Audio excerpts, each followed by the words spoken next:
우리는 삶의 나름대로의 기준이 있습니다. 크고 작은 일들을 결정해 갈 때에 그 나름대로의 결정하는 기준이 있죠. 이 일을 할까 말까, 갈까 말까, 이 말을 저 사람에게 할까 말까. 그럴 때 우리 나름대로 이건 해야 돼, 이건 하지 말자 하는 나름대로의 기준이 있습니다. 그 기준 중에 하나는 자존심인 경우가 있습니다. 그 상당히 중요하거든요. 내 체면이 어떻게 되는가, 내가 어떤 평가를 받는가, 상대방이 나를 어떻게 생각하는가, 우리는 이것을 상당히 많이 고려하죠. 물론 그건 개인적인 것이라 사람마다 다 다르긴 하죠. 그런데 내가 이 말을 안 하면 저 사람이 나를 무시하는 거야. 내가 거기에 가야지 내 체면이 서는 거야. 뭐 이런 거 있잖아요. 그래서 이게 상당히 많이 작용하죠. 그리고 또 하나의 기준은 옳고 그름인 경우가 굉장히 많이 있습니다. 이렇게 해야 옳은 거야, 이렇게 하는 게 맞는 거야, 그런 거 있잖아요. 옳고 그름이 우리에게는 상당히 많이 작용하죠. 이렇게 해야 옳아, 이렇게 하는 게 맞아.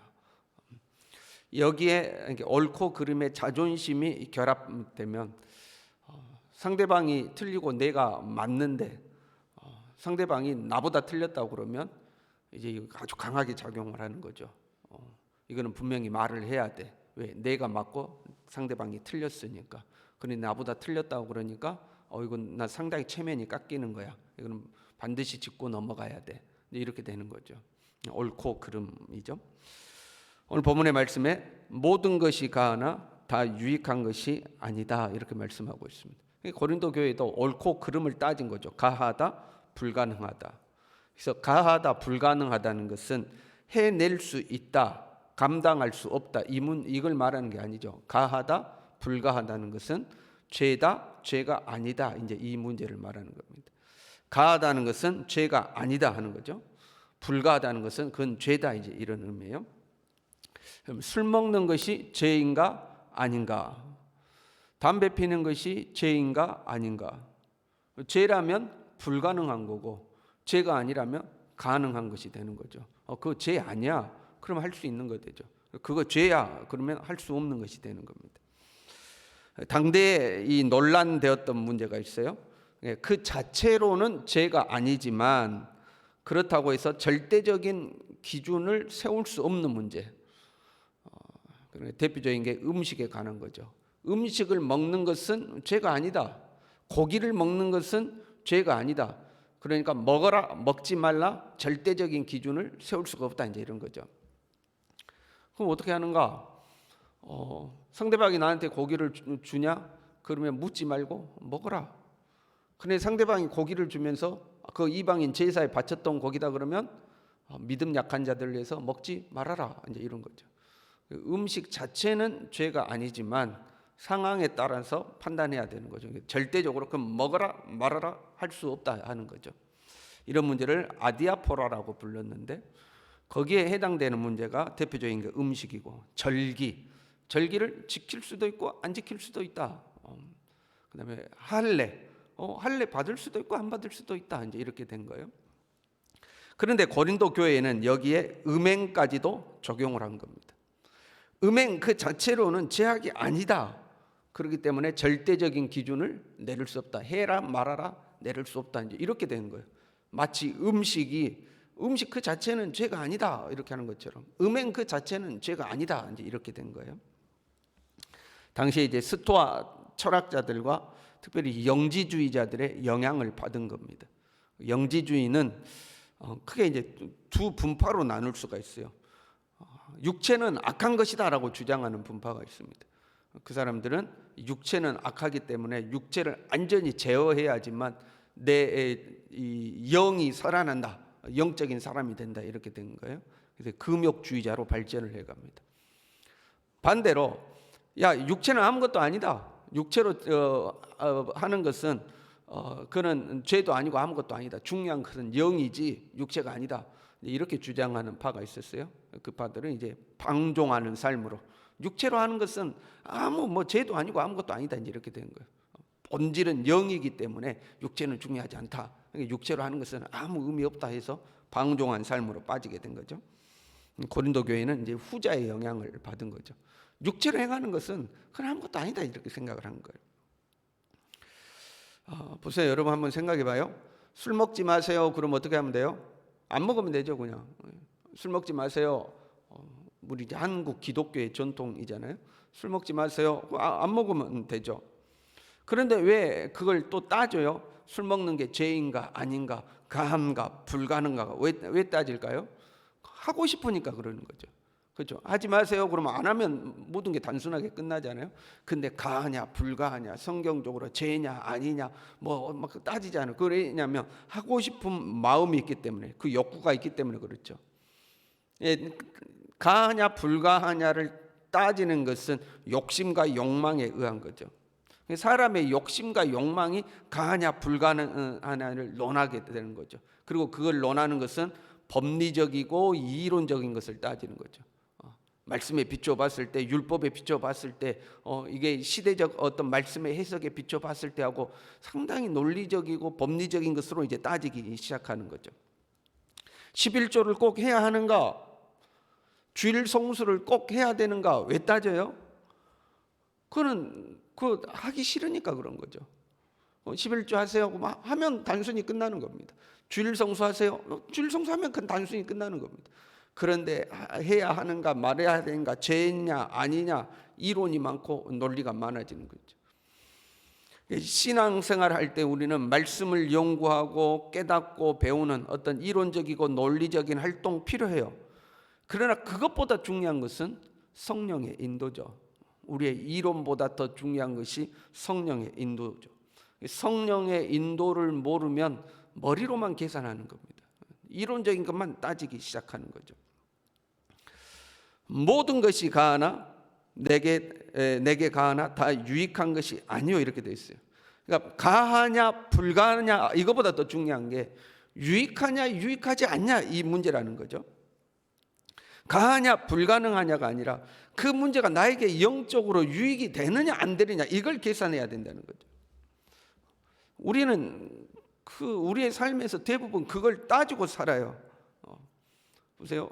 어린 아이들 4살, 5살 된 아이들에게 인스턴트 식품 먹여야 돼요, 안 먹여야 돼요?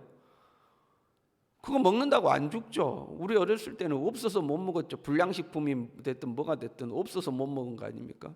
근데 지금은 절대 안 먹이죠. 왜요? 그거 먹는다고 죽는 건 아니지만 애한테 도움되지 않는다 이거죠. 유익하지 않는다 이 말이죠. 그러니까 우리는 우리의 삶에서 그걸 따지고 산다 이 말이에요. 그럼 먹어도 안 죽어. 그런데 별로 건강에는 도움되지 않아. 이렇게 따지고 사는 거잖아요. 그러니까 영적인 유익도 고려하고 살아야 된다 이 말이죠. 그렇게 하는 것이 영적으로 유익하냐 유익하지 않냐 이걸 생각해야 된다는 거예요. 그래 그거 죄는 아니야. 그러나 영적으로 유익이 돼 아니 영적으로 유익 안 돼. 이걸 생각할 수 있어야 된다는 거죠. 그리고 이 영적인 유익하냐 유익하지 않느냐의 여부는 영적으로 아는 거예요. 영적인 것은 영적으로 나야 분별한다 이렇게 되어 있죠. 머리로 아는 것이 아니라 가슴으로 아는 거죠. 머리로는 이론적으로 따져보고 계산해 보면 그거는 가해요. 죄가 아니에요. 그럴 수 있어요. 그런데 내 가슴에서 성령께서 시키지 않는다 이 말이죠. 성령께서 못하게 하는 것이 있다 이 말이죠. 그 죄는 아니지만 그래서 신앙의 수준에 따라서 사람이 다 달라지죠.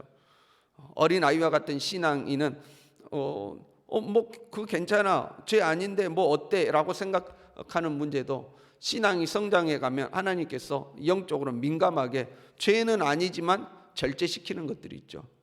죄는 아니지만 그건 네 삶에서 포기하고 내려놔라고 말씀하시는 부분들이 존재하게 되죠.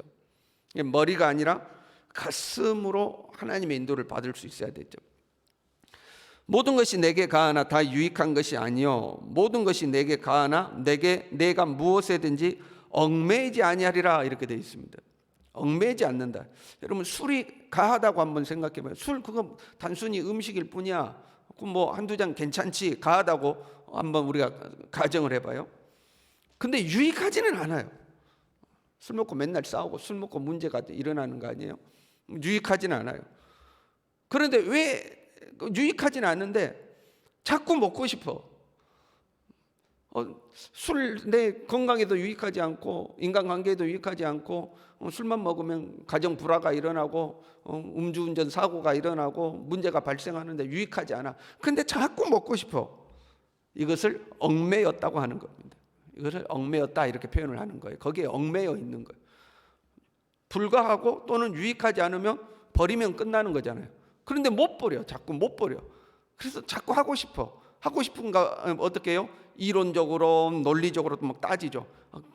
가해 불가해 아니야 이거는 할 수 있는 거야 하고 할 수 있는 길을 자꾸 찾죠. 왜요? 그걸 얽매였다고 그러는 거예요. 내가 거기에 얽매여 있는 거죠. 음행이 가한가? 불가하죠. 그럼 음행이 유익한가? 유익하지 않죠. 그런데 왜 고린도 교인들은 가하냐 불가하냐를 따져요? 거기에 얽매여 있기 때문에 그래요. 음행이라는 것에 얽매여 있는 거죠. 그리고 그 음행에 얽매이는 것은 욕망의 지배를 받고 있기 때문에 그런 거죠. 자기 욕망의 지배를 받고 있는 거예요. 내가 신앙생활하다가 물질로 하나님 앞에 헌신하는데 인색해요. 그러면 어떤 분은 이렇게 고백하는 분이 있어요. 제가 아직 믿음이 약해가지고요. 아직 그 부분까지는 제가 헌신을 못합니다. 이 사람은 정직한 사람이에요. 이 사람은 정직한 사람이에요.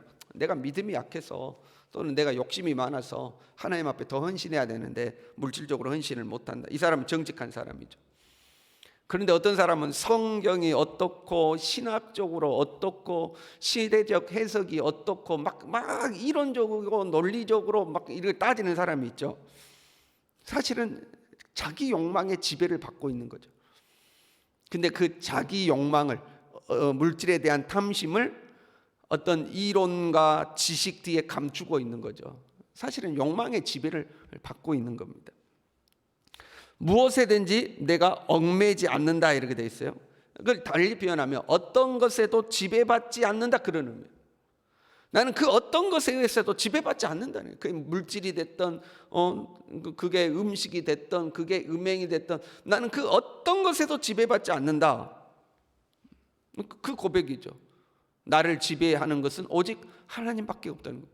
나는 하나님의 지배를 받는 거지 물질의 지배를 받거나 사람의 지배를 받거나 음식의 지배를 받거나 심지어는 내 안에 도사리고 있는 그 욕망에도 지배받지 않는다. 나는 오직 하나님의 지배만 받는다 하는 거죠.